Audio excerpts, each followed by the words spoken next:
God, dude, I just love Marvel movies.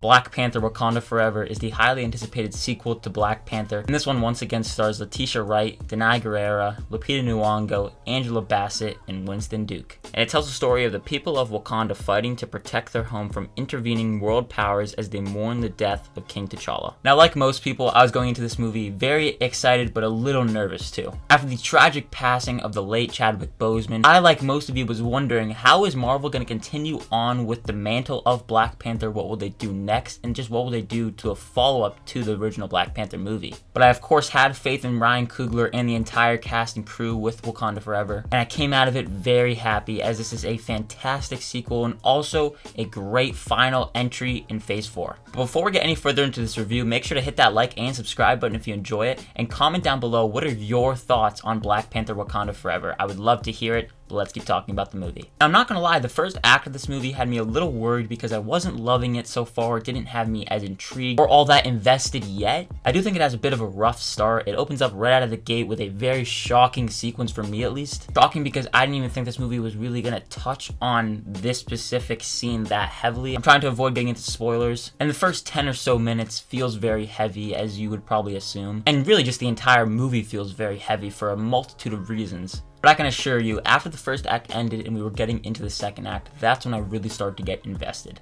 A lot of that is very much so due to the cast and the performances that they deliver. I mean, across the board, it's hard to really pick a favorite. You have Letitia Wright, Angela Bassett, Tenoch Huerta, who plays Namor, the villain of this movie. Also, Danai Gurira, I feel like she's not getting as much of a spotlight as she should be getting. But all of the cast here delivers arguably some of their best work we've ever seen. Each character has an arc that feels fleshed out. And also, Namor was a very solid villain. He's menacing, but you can also feel sympathetic for him. And those are my two favorite words that I love to hear when describing villains of movies. Visually, once again, this movie looks fantastic. Ryan Coogler's direction, once again, is top notch. And the cinematography, I loved it in the first movie, but also here it looks very nice. Plus, the action sequences, which are some of my favorite parts about the Marvel movies, they utilize slow-mo in an effective way, I feel. It is heavily used in this movie, but I do feel it just adds to the cool factor of it all. Because those action sequences are fun. I felt sucked in. I was nearly on the edge of my seat cheering for these characters too. We were introduced to the underwater world, I guess you can say, of Talokan. And I, for one, really liked learning about the Talokans and their background, and obviously Namor. And the divide between the people of Wakanda and the Talokans is compelling. Also, similar to this movie's predecessor, this one doesn't feel so heavily reliant on making sure it connects to the overarching universe that is the MCU that it stands in. Because I would say, aside from maybe two characters, one new character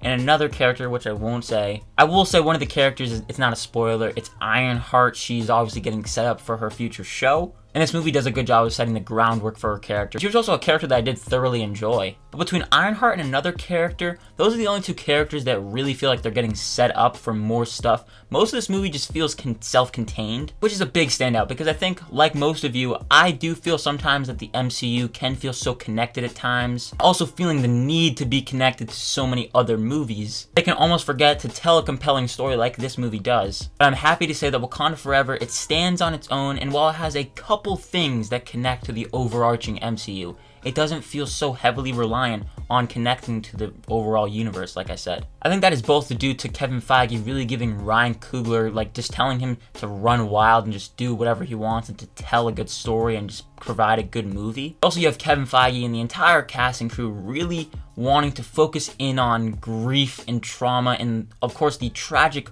loss of Chadwick Boseman. Because just as a reminder, this movie really was heavily impacted by the death of Chadwick Boseman. Ryan Coogler had a totally different movie set in mind. He actually wrote it, and that was just before Chadwick's passing. And you can tell that after the passing of Boseman, Coogler really took his time to flesh out a good story that both pays tribute to Chadwick and exploring the grieving process and what it means to move on after you lose someone that is so heavily involved in your life. Because like our characters, the entire cast and crew lost T'Challa or Chadwick Boseman. And I can't imagine how hard it was for everyone to continue on with this franchise and doing another Black Panther movie without him. I do want to briefly touch on the fact that I think there are a couple moments in this movie where you do feel the lack of of Chadwick because he was such a presence. Like, it feels like there's a void there. That is not a really big complaint I have with the movie, but I do want to mention it. That is, of course, something that you can expect. This is a fitting and respectful tribute to Chadwick. I'm not gonna lie, I for one teared up in a couple key moments in this movie. Just like our characters, the movie takes time to grieve, but it also isn't afraid to move on. But it doesn't at all feel like cheap or rude. It starts off very heavy,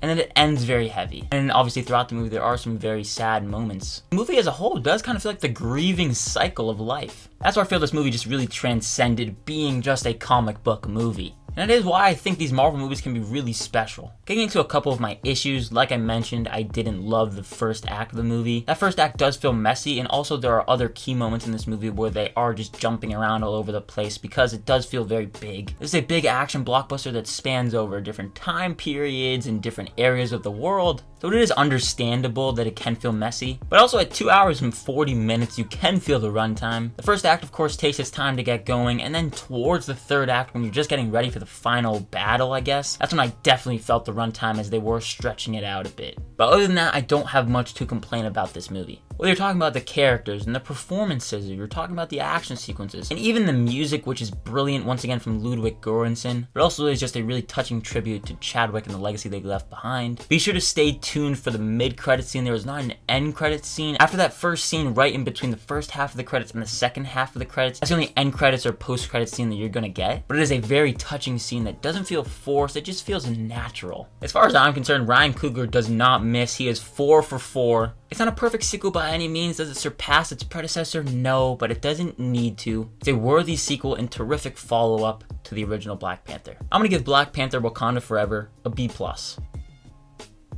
I really think that they did the best job that they could have done with this movie, and it is my favorite Marvel movie of 2022. But once again, let me know down below in the comment section, what are your thoughts on Wakanda Forever? And again, if you did enjoy this video, make sure to hit that like and subscribe button, plus that notification bell so you don't miss any further videos. And as always, look forward to more videos coming soon. My name is Ben, people call me Meter, and I'll see you guys in the next one.